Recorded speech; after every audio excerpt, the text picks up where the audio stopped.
شفاعت مصطفیٰ صلی اللہ تعالیٰ علیہ وآلہ وسلم آج کا موضوع ہے۔ عزیزان محترم، اللہ تبارک و تعالیٰ نے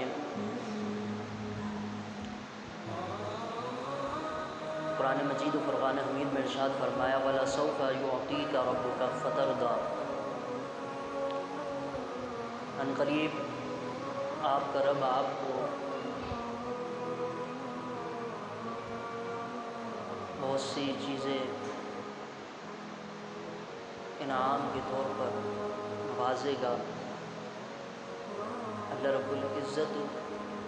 ان قریب آپ کا رب آپ کو ہر معاملے میں راضی فرما لے گا۔ عزیزان محترم، آپ دیکھیے کہ اس دنیا کے اندر بہت ہی خوبصورت دنیا ہے۔ اس میں کوئی آ رہا ہے، کوئی جا رہا ہے، صبح و شام آنے جانے کا سلسلہ جاری و ساری ہے۔ ایک مرتا ہے تو دوسرا اس کی جگہ لے لیتا ہے۔ نہ جانے اس جہان میں کتنے لوگ آئے اور کتنے ہی چلے گئے۔ امیر آئے چلے گئے، غریب آئے چلے گئے، شہنشاہ آئے چلے گئے۔ ہر طبقے کا بندہ اس دنیا میں آیا اور اپنا وقت پورا کر کے چلا گیا، لیکن اس دنیا کی رنگینیوں میں اس کے آنے اور اس کے جانے سے کسی بھی طریقے کا کوئی فرق نہیں آیا۔ جس طرح سے یہ دنیا اپنی رنگینیوں میں گم ہے، جس طریقے سے کائنات سجی ہوئی ہے، اسی طریقے سے کسی کے آنے پر بھی اور کسی کے جانے پر بھی اسی طریقے سے یہ کائنات سجی ہے۔ اس میں کسی طریقے کا کوئی نقص پیدا نہیں ہوا کسی کے جانے سے۔ لیکن ایک مثال دیتا چلوں کہ اگر ایک دیوار ہے، اس دیوار میں سے اگر ایک اینٹ نکال دی جائے تو جگہ خالی نظر آتی ہے، لیکن اس دنیا میں کروڑوں انسان آتے چلے گئے، لیکن اس دنیا کی خوبصورتی میں کسی بھی طریقے کی کوئی کمی نظر نہیں آئی۔ لیکن اللہ تبارک و تعالی قرآن کے اندر کھلا اعلان فرما رہا ہے کہ کل من علیہا فان ویبقی وجہ ربک ذو الجلال والاکرام۔ ایک دن ایسا بھی آنے والا ہے کہ ہر چیز ختم ہو جانے والی ہے، ہر چیز فانی ہے۔ ویبقی وجہ ربک ذو الجلال والاکرام، اگر کوئی ذات باقی رہنے والی ہے تو وہ تمہارے رب کی ذات ہے جو ہمیشہ ابد تک قائم رہے گی۔ پھر فرمایا یوم تبدل الارض غیر الارض والسماوات وبرزوا للہ الواحد القہار، جس دن یہ زمین دوسری زمین سے بدل دی جائے گی، آسمان بدل دیے جائیں گے۔ خلاق عالم نے فرمایا سب لوگ اس ایک قابو رکھنے والے کے حضور، خدا کے حضور نکل آئیں گے۔ پھر فرمایا یوم ینفخ فی الصور، جس دن صور پھونکا جائے گا۔ پھر فرمایا اذا زلزلت الارض زلزالها واخرجت الارض اثقالها وقال الانسان ما لها یومئذ تحدث اخبارها۔ فرمایا جب زمین خوب ہلائی جائے گی اور وہ اپنا بوجھ نکالے گی اور انسان کہے گا کہ اے زمین تجھے کیا ہوا ہے، یوم تحدث اخبارها، اس دن وہ اپنی حالت بیان کرے گی۔ اذا السماء انفطرت واذا الكواكب انتثرت واذا البحار فجرت واذا القبور بعثرت علمت نفس ما قدمت واخرت۔ پھر فرمایا جب آسمان پھٹ جائے گا، ستارے جھڑ جائیں گے، اور جب دریا بہہ کر ایک دوسرے سے مل جائیں گے۔ پھر فرمایا رب کائنات نے وَإِذَا الْبِحَارُ فُجِّرَتْ وَإِذَا الْقُبُورُ بُعْثِرَتْ، اور جب قبریں اکھاڑی جائیں گی، پھر انسان جان جائے گا جو اس نے اپنے آگے کے لیے بھیجا ہے۔ جو اس نے کمایا ہے، کتنے اعمال اس نے کیے ہیں زندگی میں، جب ان کی قبروں کو اکھیڑا جائے گا، جب ان کی قبروں سے ان کو نکالا جائے گا،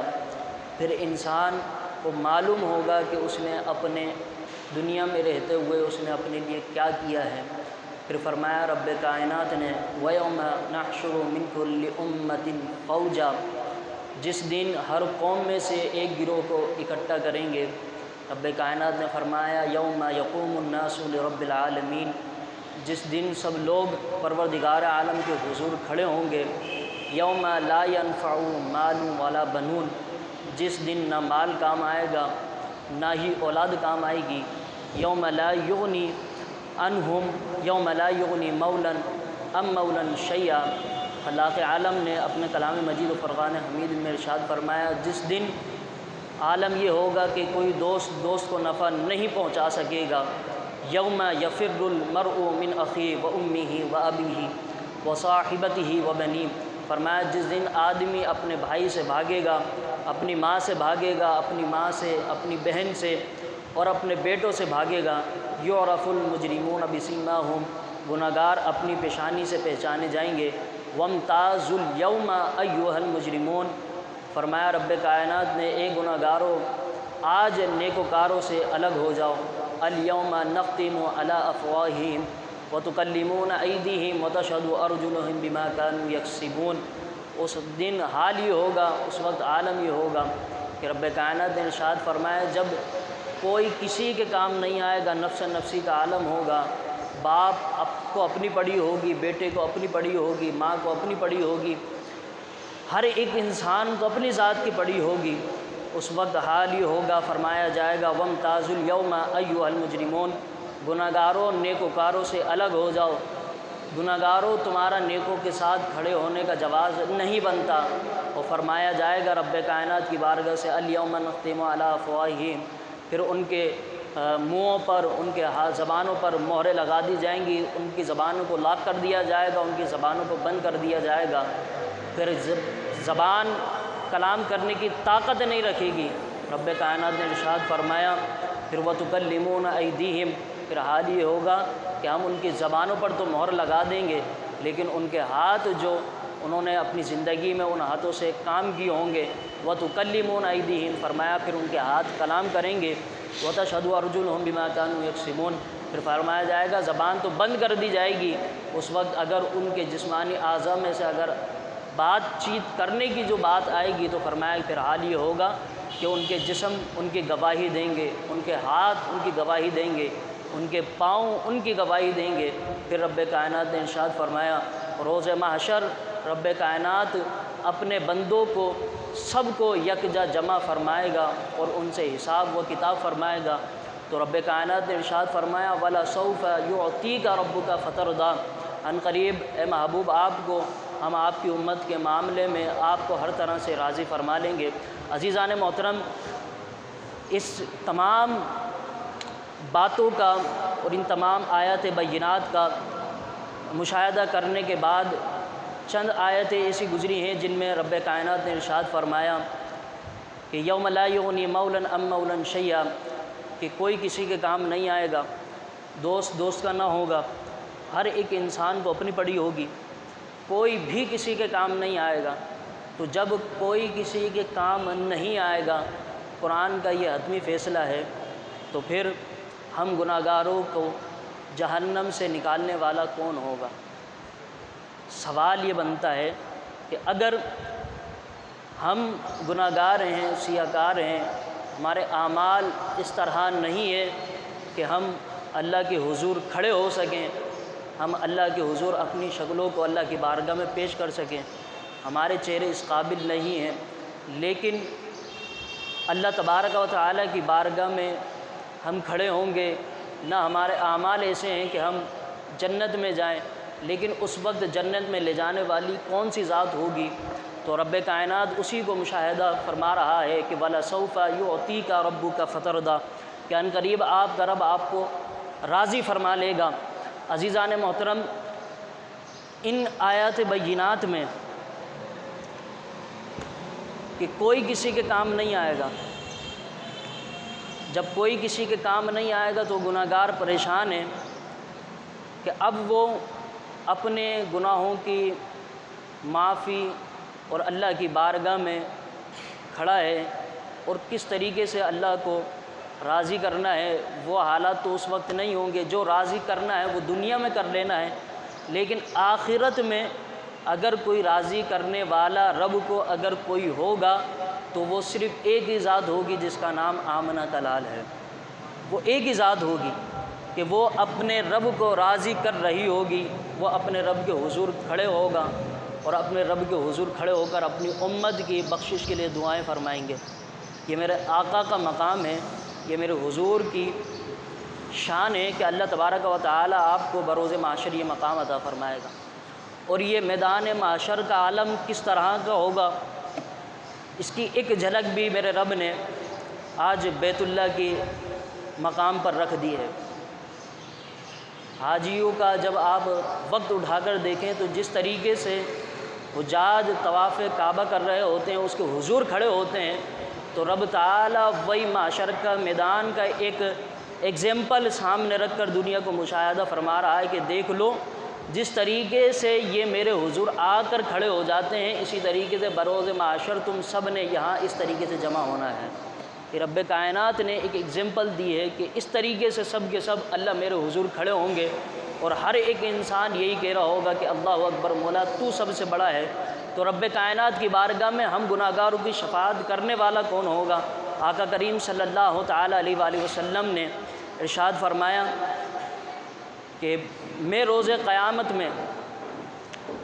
تمام اولاد آدم میں، حضور نے ارشاد فرمایا میں بروز معاشر بروز قیامت تمام اولاد آدم کا سردار ہوں گا، اور پھر فرمایا میرے ہاتھ میں جھنڈا ہوگا جسے لواء الحمد کہتے ہیں، وہ جھنڈا ہوگا، اور پھر فرمایا میں اس پر محمد فخر نہیں کرتا، میں اس پر فخر نہیں کرتا کہ تمام اولاد آدم کا سردار بھی مجھے بنایا جائے۔ اور فرماتے ہیں کہ پھر میرا ہاتھ میں جھنڈا بھی ہوگا، اور پھر حضور فرماتے ہیں میں اس پر فخر بھی نہیں کرتا۔ سمجھ آ رہی ہے بات؟ یعنی نبیوں کے اپنے مقام ہیں، لیکن حضور فرماتے تمام اولاد آدم کا سردار ہوں گا، اور پھر حال یہ ہوگا کہ میرا ہاتھ میں جھنڈا بھی ہوگا اور میں اس پر فخر بھی نہیں کرتا۔ یعنی آقا کریم صلی اللہ تعالیٰ علیہ وآلہ وسلم اللہ کی بارگاہ میں اتنی اہمیت رکھتے ہیں کہ حضور فرماتے ہیں میں اس پر فخر بھی نہیں کرتا۔ اور پھر حضور نے ارشاد فرمایا قیامت کا روز ہوگا، اور فرمایا کہ میں تمام نبیوں کا خطیب ہوں گا اور ان کا صاحب شفاعت ہوں گا۔ یعنی آقا کریم صلی اللہ تعالیٰ علیہ وآلہ وسلم انبیاء کے خطیب ہوں گے، اور خطیب خطاب کرنے والے کو کہتے ہیں۔ آج اگر ایک شخص بہترین عالم دین جو کہ ٹھنڈے مزاج میں گفتگو کرتا ہو، کہ اگر اس کی گفتگو کو سنا جائے تو انسان کے دل میں ایمان کی شمع روشن ہو جائے، اس کا دل چاشنی سے بھر جائے، اس کی محبت اور مزید سننے کی طرف اس میں جاگے، اس وقت یہ عالم ہوتا ہے۔ تو اس کی مٹھاس، اس کی گفتگو کی جو مٹھاس ہوتی ہے وہ بندے کی سینوں میں اتر جاتی ہے۔ تو آپ غور کریں اس بات کو کہ اگر مثال کے طور پر آج اگر اس دور میں اگر سب سے زیادہ کسی کو فالو، کسی کو پسند کیا جاتا ہے تو وہ ثاقب رضا مصطفی صاحب کی ذات مبارکہ ہے۔ ان کی گفتگو کو ہر ایک بندہ خوبصورتی سے بڑے ہی دل پسندیدہ شخص نظر آتی ہے وہ شخصیت، اور بڑی ہی عمدہ گفتگو کرنے والے ہیں، اور لوگ بڑی محبت سے سنا کرتے ہیں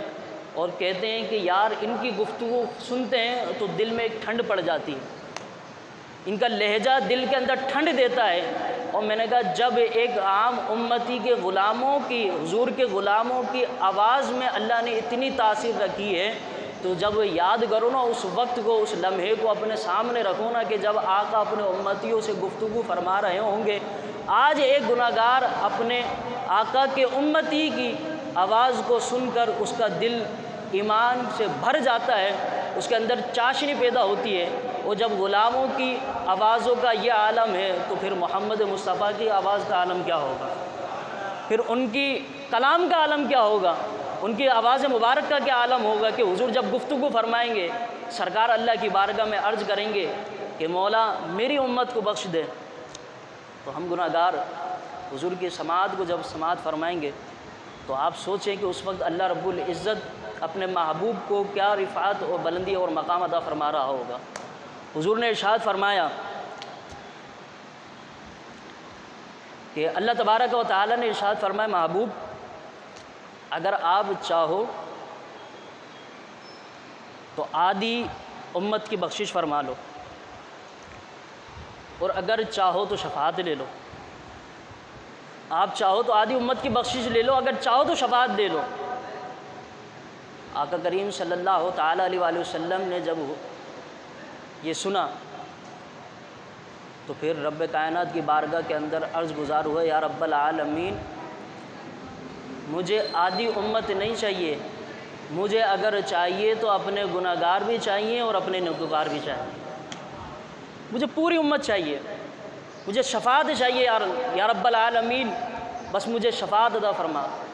کہ میں اپنے گناہ گار امتیوں کو جب کوئی کسی کے کام نہ آئے نا، جب کوئی کسی کا نہ ہو، تو فرمایا میں رب تعالیٰ کے حضور کھڑا ہوں اور اپنے گناہ گار، جب گناہ گار ایک دوسرے کے پاس جا رہے ہوں اور وہ کہہ رہے ہوں، باپ بیٹے کے پاس جا رہا ہو، بیٹا باپ کے پاس جا رہا ہو، ماں شوہر کے پاس جا رہی ہو، اور کوئی کسی کے کام نہ آئے، تو پھر اس وقت زہرا کا بابا کھڑا ہو اور کہہ رہا ہو کہ آؤ گناہ گاروں میں تمہارے لیے تیار بیٹھا ہوں۔ یہ مقام ہو نا پھر سرکار کا، اللہ نے یہ مقام عطا فرمایا ہے کہ اس وقت ہم گناہ گاروں کے شفاعت کرنے والے، غمخاروں کے حال لیوا اگر کوئی ہوگا تو پھر وہ آمنہ کی لال ہو، حضور کی ذات بابرکات ہوگی۔ آقا کریم صلی اللہ تعالیٰ علیہ وآلہ وسلم کے صحابی اور رسول حضرت عبداللہ بن عمر بن عاص فرماتے ہیں کہ میں آقا کریم صلی اللہ تعالیٰ علیہ وآلہ وسلم کی خدمت میں حاضر ہوا اور حضور قرآن مجید و فرقان حمید کی تلاوت فرما رہے تھے، جس میں 14 سپارہ ہے۔ حضور صحابی رسول کہتے ہیں کہ میں حضور کی خدمت میں گیا اور آقا ان آیت بینات کی تلاوت فرما رہے تھے جس آیات میں جناب ابراہیم علیہ السلام نے اللہ کی بارگاہ میں دعا کی۔ 14واں سپارہ آخری آیت کریمہ ہے۔ رب کائنات کی بارگاہ میں عرض گزار ہوئے، یا رب العالمین ربی انہن اضللن کثیرا من الناس فمن تبعنی فانہ منی۔ حضرت ابراہیم علیہ السلام نے اللہ کی بارگاہ میں عرض کیا، پروردگار انہوں نے بہت سے لوگوں کو گمراہ کیا ہے، سو جس نے میرا کہا مانا وہ میرا ہے۔ پھر فرمایا ان تعذبہم فانہم عبادک، اگر تو ان کو عذاب دے گا تو یہ تیرے بندے ہیں۔ جناب ابراہیم علیہ السلام نے اللہ کی بارگاہ میں دعا کی، رب مولا جس نے میرا کہا مانا وہ میرا ہے اور یہ تیرے بندے ہیں، اگر تو ان کو عذاب دینا چاہے تو دے دے، تیری مرضی ہے۔ صحابہ رسول کہتے ہیں ان آیات بینات کو جب سرکار تلاوت فرما رہے تھے نا تو صحابہ رسول کہتے ہیں کہ حضور کی آنکھوں سے آنسو جاری ہو گئے، سرکار کی آنکھوں سے آنسو جاری ہوئے، سرکار رونے لگے۔ جب اللہ نے دیکھا کہ اب میرا محبوب رو رہا ہے تو پھر اللہ نے فرمایا میرے جبریل دوڑ کر جانا اور مصطفیٰ کی بارگاہ میں جا کر پوچھ میرا مصطفیٰ کیوں رو رہا ہے، میرے مصطفیٰ کی بارگاہ میں جاؤ، جا کر پوچھ میرا محبوب کیوں رو رہا ہے۔ صحابہ رسول فرماتے ہیں تو حضور فرماتے ہیں کہ جبریل امین آئے اور آ کر حضور کی بارگاہ میں عرض گزار ہوئے، یا رسول اللہ اللہ نے مجھے بھیجا ہے، وہ فرمایا ہے کہ جاؤ آج میرے محبوب سے پوچھ کر آؤ کہ رونے کی وجہ کیا ہے، رونے کی وجہ کیا ہے۔ نبی بھی روئے، دیگر بھی روئے، لیکن اللہ کو اتنا محبوب کا رونا پسند آتا ہے کہ اللہ فوراً اپنے فرشتوں کو بھیج دیتا ہے کہ میرے محبوب کی آنکھوں میں آنسو نہیں آنا چاہیے، اے جبریل جا اور جا کر پوچھ لے، جو بھی مصطفیٰ فرمائے ہم وہ عطا فرما دیں گے۔ آئے ہے جو بھی میرا مصطفیٰ کہے بس جا کر پوچھ لے کیوں رو رہا ہے۔ فرماتے ہیں کہ سرکار کہ جبریل امین آئے اور آ کر کہنے لگے، یا رسول اللہ اللہ فرماتا ہے کہ وجہ کیا ہے رونے کی؟ فرمایا جبریل حالت یہ ہے کہ جب ابراہیم نے کہا تھا کہ یہ جو میرے نام لیوا ہیں وہ میرے ہیں، جو میرا کام آنا وہ میرے ہیں، اور تو ان کو عذاب دینا چاہے تو تیرے یہ بندے ہیں۔ فرمایا جبریل جا اور جا کر اب میرے رب سے کہہ دے کہ میرے گناہ گار امتی، کیونکہ تو نے قرآن میں فرمایا ہے کہ کوئی کسی کے کام نہیں آئے گا، میں اپنے گناہ گار امتیوں کا تذکرہ جب پڑھتا ہوں کہ ان کا کوئی نہیں ہوگا۔ اور فرمایا کہ جبریل جا اور جا کر میرے رب کی بارگاہ میں کہہ دے کہ آج اگر مصطفیٰ کی آنکھوں میں آنسو آئے نا تو ان آیت بینات کو پڑھ کر آنسو آئے ہیں کہ جب کوئی کسی کا نہیں ہوگا تو پھر میرے گناہ گار امتی کا حال لیوا کون ہوگا۔ بس یہ عرض کرنا تھا جبریل امین کی خدمت میں۔ سرکار کے بارگاہ میں جبریل امین تھے، جبریل امین نے کلام سنا سرکار کا کلام سنتے ہی رب کی بارگاہ میں چلے گئے۔ عرض کر دیا یا رب العالمین تیرا محبوب اس طریقے سے فرما رہا ہے کہ بروز محشر کا عالم ہوگا، کوئی کسی کا نہیں ہوگا، ہر ایک شخص کو اپنی بڑی ہوگی، ماں باپ بیٹے کا نہیں ہوگا، بیٹا باپ کا نہیں ہوگا، کوئی کسی کا نہیں ہوگا۔ فرماتے ہیں سرکار فرماتے ہیں رب العالمین تیرا محبوب کہہ رہا ہے کہ جب کوئی کسی کے کام نہیں آ گیا تو پھر گناہ گار امتیوں کا حال لیوا کون ہوگا۔ رب تعالیٰ کی بارگاہ سے جواب ملتا ہے جا میرے جبریل ایک دفعہ اور جا اور میرے محبوب کی بارگاہ میں جا کر کہہ دے کہ جب کوئی حال لیوا نہیں ہوگا نا اس وقت مصطفیٰ آپ کو ان کا حال لیوا بنا دیں گے۔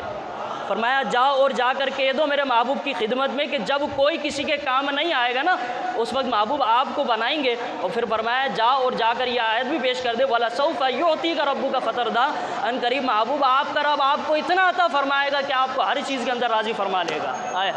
ہر چیز کے اندر راضی فرما لے گا، کوئی کسی چیز کی کمی نہیں چھوڑے گا رب،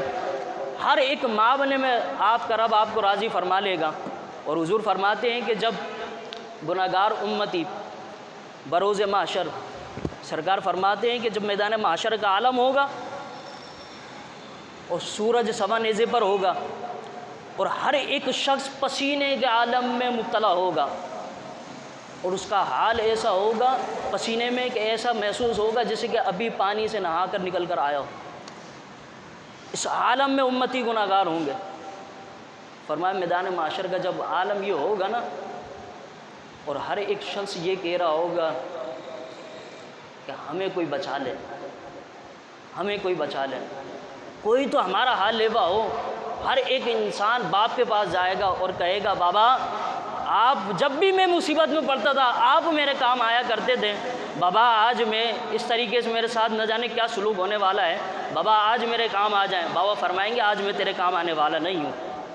بابا فرمائیں گے میں آج تیرے کام آنے والا نہیں ہوں۔ ماں کے پاس بیٹا جائے گا، بیٹا جا کر ماں سے کہے گا ماں ہر وقت تیری ممتا رہتی ہے، ہر وقت تیری رحمت رہتی ہے، آج مجھ پر رحم فرما۔ ماں کہے گی بیٹا میں تیرے کام آنے والی نہیں ہوں۔ ہر ایک انسان نفس نفسی کا عالم ہوگا، ہر انسان کو اپنی پڑی ہوگی، لیکن حضور فرماتے ہیں کہ جب سب کے سب گناہ گار آپس میں تھک جائیں گے، لوگ آپس میں مشورہ کریں گے کہ کس کے پاس جائیں، تو ہر ایک بندہ یہ کہہ رہا ہوگا کہ آؤ چلیں نبی کی بارگاہ میں، جناب آدم کی بارگاہ میں چلتے ہیں اور آدم سے عرض کرتے ہیں کہ آدم اے آدم علیہ السلام، اللہ رب العزت نے آپ کو تمام اولاد آدم کا سردار بنایا ہے، آج اللہ کی بارگاہ میں ہمارے لیے دعا فرمائے کہ اللہ رب العزت آپ کی دعا کی وجہ سے ہماری بخشش فرما دے۔ جناب آدم کے پاس لوگ چلے جائیں گے، جناب آدم سے عرض کریں گے آپ ہماری شفاعت فرمائیں۔ حضرت آدم فرمائیں گے اذهبوا الی غیری، میں تمہاری سفارش کرنے والا نہیں ہوں، جاؤ کسی اور کے پاس چلے جاؤ۔ لوگ جناب موسیٰ کے پاس چلے جائیں گے، جناب نوح کے پاس چلے جائیں گے، جناب عیسیٰ کے پاس چلے جائیں گے، ہر نبی کی بارگاہ سے یہ جواب آئے گا اذهبوا الی غیری، آج ہم تمہاری شفاعت کرنے والے نہیں ہیں۔ لیکن اگر جب جناب عیسیٰ کے پاس پہنچیں گے تو لوگ جناب عیسیٰ فرمائیں گے کہ تم آدم کے پاس گئے تھے انہوں نے بھی منع کر دیا تھا، موسیٰ کے پاس گئے تھے انہوں نے بھی منع کر دیا تھا، ابراہیم کے پاس گئے انہوں نے بھی منع کر دیا، آج تم مجھے عیسیٰ کے پاس آئے ہو، میں بھی کہہ رہا ہوں اذهبوا الی غیری محمد صلی اللہ تعالیٰ علیہ وآلہ وسلم۔ فرمایا کہ جاؤ اگر آج تمہاری بارگاہ میں اگر کسی کی دعا قبول ہوگی تو فرمایا آج چلے جاؤ بارگاہ مصطفیٰ میں تمہاری دعا قبول ہوگی۔ فرمایا اگر چاہتے ہو تمہاری دعا قبول ہو تو فرمایا جاؤ چلے جاؤ اور جا کر مصطفیٰ کی بارگاہ میں عرض کر دو، اگر آج تمہاری شفاعت اگر آج تمہاری کوئی سنے گا تو پھر وہ آمنہ کا لال ہوگا۔ فرمایا آج چلے جاؤ اور جا کر آمنہ کے لال کی خدمت میں عرض کر دو۔ سب کے سب حضور کی بارگاہ میں جائیں گے اور جا کر اللہ کے حضور عرض کریں گے یا رسول اللہ ہم گناہ گار ہیں، آپ کا کلمہ پڑھتے تھے، آقا آپ پر درود پڑھتے تھے، آقا آپ کی سنتوں کو اپنایا کرتے تھے، آپ کا سر پر دستار امامہ سجایا کرتے تھے، آقا داڑھی رکھا کرتے تھے، آقا فرائض کی پابندیاں کیا کرتے تھے، یا رسول اللہ ہر وقت درود کا نذرانہ پیش آپ کی خدمت میں رہا کرتا تھا۔ حضور آج شفاعت فرمائیں، حضور آج رحم فرمائیں۔ حضور فرماتے ہیں جب گناہ گار امتی میری خدمت میں آ جائیں گے، میں اللہ کی بارگاہ میں کھڑا ہوں گا، فرماتے ہیں میں سر جھکاؤں گا اللہ کی بارگاہ میں، حمد و ثنا کی جائے گی، حمد و ثنا کے بعد اللہ کی بارگاہ میں عرض کروں گا مولا آج تک میں نے تجھ سے بہت دعائیں مانگی ہیں، لیکن فرمایا کہ مولا تو نے مجھ سے وعدہ فرمایا ہے کہ ہر نبی کو ایک دعا دی جائے گی اور وہ دعا خاص ہوگی، ہر نبی نے اپنے وقتوں میں جو دعا مانگنی تھی وہ مانگ لی، مولا میں نے وہ دعا سلامت رکھی ہے، آج تیرا محبوب تیری بارگاہ میں سجدہ ریز ہے، آج میں محمد تجھ سے اس دعا کو مانگتا ہوں۔ رب کائنات کی بارگاہ میں عرض کی جائے گی یا رب العالمین ربی حبلی امتی، مولا میری تمام امت کی بخشش فرما، مولا میری امت کی بخشش فرما۔ رب فرمائے گا یا میرا محبوب آپ سر اٹھائیں، جاؤ آپ کی امت کی بخشش فرما دی، جاؤ آپ کی بخشش فرما دی ہے۔ حضور فرماتے ہیں کہ عالم یہ ہوگا کہ ہر ایک نبی یہ کہہ رہا ہوگا کہ مولا یہ نیکوکار ہمارے، مولا یہ بدکار تیرے، نیک ہمارے، مولا بدکار تیرے ہیں، چاہے تو بخش چاہے نقش بخش، لیکن یہ نیکوکار تو بخش میں ہے، مولا تیری مرضی ہے۔ ہر نبی کی یہی زباں پر ہوگا کہ مولا بدکار تیرے، نیکوکار ہمارے، لیکن حضور فرماتے ہیں میں ایک واحد محمد ہوں گا جو اپنے رب کی بارگاہ میں عرض کروں گا مولا سارے نیکوکار تیرے ہیں، بدکار مصطفیٰ کے ہیں، ہائے ہائے، سارے نیکوکار مولا تیرے ہیں، بدکار مصطفیٰ کے ہیں، کیونکہ رب کائنات حضور جانتے ہیں نا کہ جب محشر کا میدان ہوگا تو رب العالمین یہ نہیں دیکھے گا کہ اس نے فرض پڑھے تھے، اس نے داڑھی رکھی تھی، اس نے کیا کیا تھا، اس نے کیا کیا تھا۔ رب فرمائے گا آج گناہ گاروں مجھے تمہارے اعمال کی طرف نہیں دیکھنا، مجھے تو اپنے مصطفیٰ کے چہرے کی طرف دیکھنا ہے، مجھے تو اپنے مصطفیٰ کے چہرے کی طرف دیکھنا ہے۔ فرمایا محبوب کے چہرے کی طرف نظر کرتے جائیں گے اور فرمایا کہ محبوب کی امت کو بخشتے چلے جائیں گے، بس اس طریقے سے رب کائنات اپنے محبوب کی امت کو بخشے گا۔ فرمایا وَلَا سَوْفَ يُعْطِيكَ رَبُّكَ فَتَرْضَىٰ، شاعر کہتا ہے وہ کیسا سما ہوگا، وہ کیسی گھڑی ہوگی، وہ کیسا سما ہوگا، وہ کیسی گھڑی ہوگی۔ آخری جملہ پیش کرنے لگا ہوں میدان محشر کا، بات سمجھ آ جائے، شعر اگر سمجھ میں آ جائے تو زوردار سبحان اللہ سے جملے کا استقبال کیجئے گا۔ شاعر کہتا ہے وہ کیسا سما ہوگا، وہ کیسی گھڑی ہوگی، وہ کیسا سما ہوگا، وہ کیسی گھڑی ہوگی،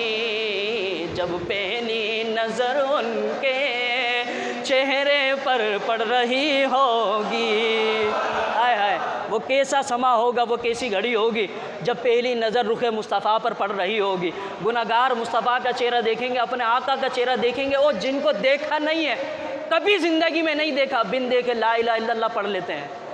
بن دیکھے لا الہ الا اللہ پڑھ لیتے ہیں، بن دیکھے نمازیں پڑھ لیتے ہیں، بن دیکھے زکوٰۃ دے دیتے ہیں، بن دیکھے مصطفیٰ کی سنتوں پر عمل کر لیتے ہیں، بن دیکھے حضور کے ہر ایک کام کو مان لیتے ہیں، لیکن بروز محشر کا میدان ہوگا، فرمایا جائے گا اے گناہ گارو جن کا چہرہ دیکھ کر تم نے کلمہ پڑھا ہے اور جنہوں نے چہرہ دیکھا نہیں انہوں نے بھی کلمہ پڑھا ہے نا، آج وہ بھی مصطفیٰ کا چہرہ دیکھ لے، آج وہ بھی مصطفیٰ کا چہرہ دیکھ لے۔ یہ بروز محشر شفاعت مصطفیٰ یہ سجائی جائے گی، تو میں آسان لفظوں میں یوں کہوں کہ یہ چہرہ مصطفیٰ دکھانے کے لیے سجائی جائے گی۔ یہ رب تعالیٰ کے محبوب کا شان و مقام ہوگا کہ وَلَا سَوْفَ يُعْطِيكَ رَبُّكَ فَتَرْضَىٰ، محبوب آپ کا رب آپ کو ہر طریقے سے راضی فرما لے گا۔ اللہ کی بارگاہ میں دعا کرتے ہیں۔